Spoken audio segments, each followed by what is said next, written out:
My name is Thomas Hay, and my project was on reducing the portion of adults with hypertension. This can be found in the proposed Healthy People 2030 initiative on page 26. My lesson objectives are to learn what blood pressure is, learn what hypertension is, learn what the known risk factors for hypertension are, learn how you can prevent hypertension, and learn what hypertension treatments are currently available. So what is blood pressure? Blood pressure is the force of your blood pushing against the walls of your arteries. Your blood pressure is highest when your heart contracts, and that contraction and that pressure is called systolic pressure. When your heart is at rest and the contraction releases and the ventricles relax, that is called your diastolic pressure. High blood pressure usually has no symptoms, but it can cause serious problems such as heart attack, heart failure, stroke, and kidney failure. Some other dependents of blood pressure are your intravascular blood volume, the elasticity of your blood vessels, your hormones, and your neural activity and your autonomic output. So in this diagram, I have shown what the blood pressure is for systolic blood pressure over diastolic pressure. Right here, you can see the muscle contraction in the heart, and your ventricles are contracted, your valves are shut.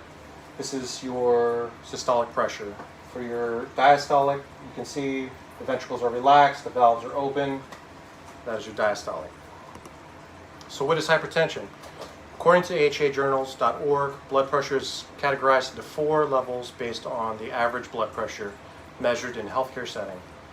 You have your normal, elevated, stage 1, and stage 2 hypertension. For your normal values, your systolic blood pressure is less than 120 millimeters of mercury, and your diastolic blood pressure is less than 80 millimeters of mercury. For your elevated, you have 120 to 129, and your diastolic, you'll have less than 80 millimeters of mercury.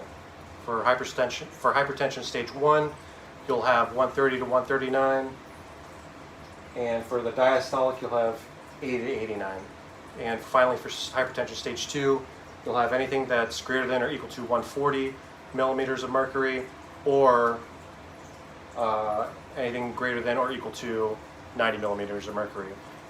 Individuals with systolic blood pressure and diastolic blood pressure that are in 2 categories should be designated to the higher blood pressure category. So some health threats from hypertension.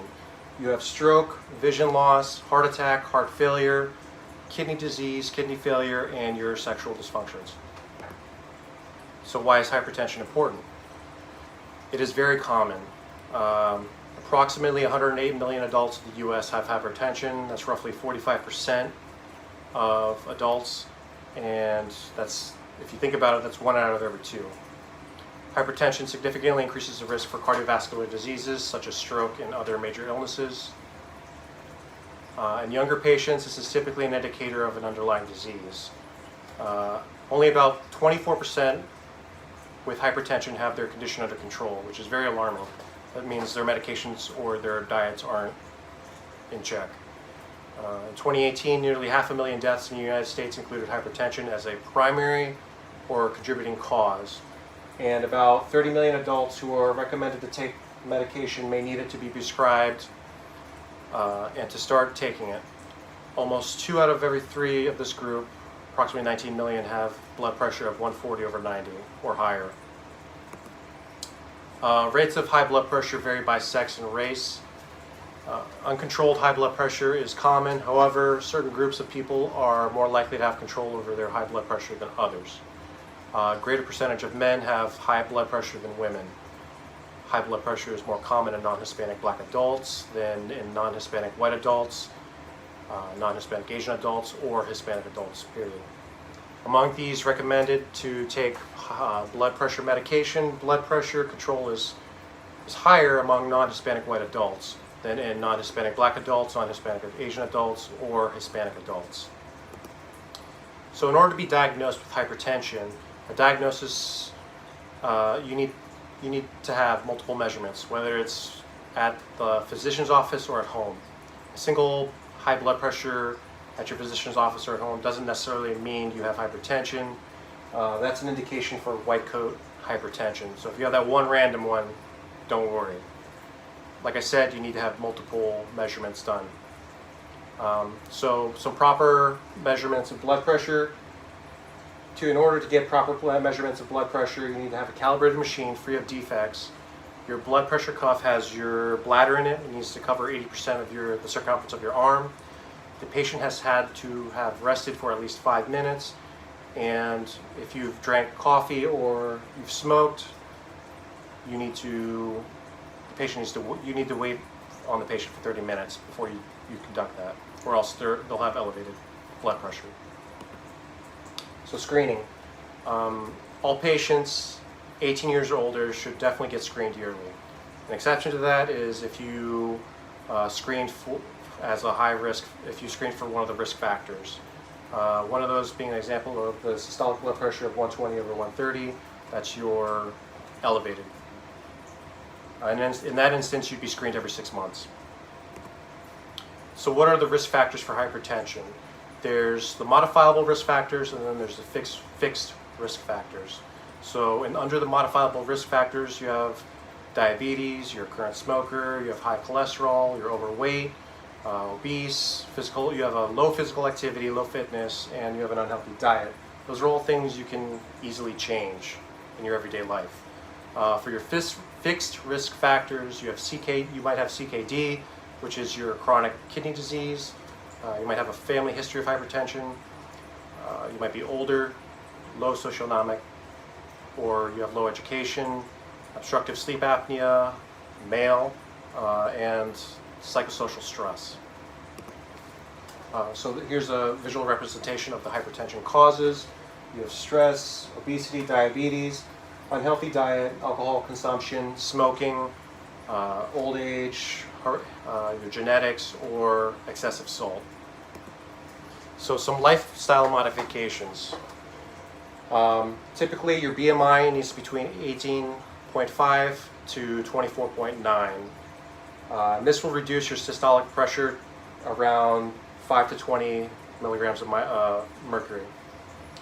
If you adopt the DASH eating plan, it's a diet that's high in fruits, high in vegetables, and low fat products. This will typically really reduce your systolic blood pressure 8 to 14 millimeters of mercury. Reducing your sodium intake, typically it's 25,000 milligrams per day. If you reduce it to 1,500 milligrams a day, you'll lower your blood pressure 2 to 8 millimeters of mercury. And then physical activity, doing at least 30 minutes a day on most days, you'll reduce it 4 to 9. And finally, reducing your alcohol consumption. For males, that's 3 drinks a day. For females, it's 2 drinks a day. And that'll reduce it 2 to 4 millimeters of mercury.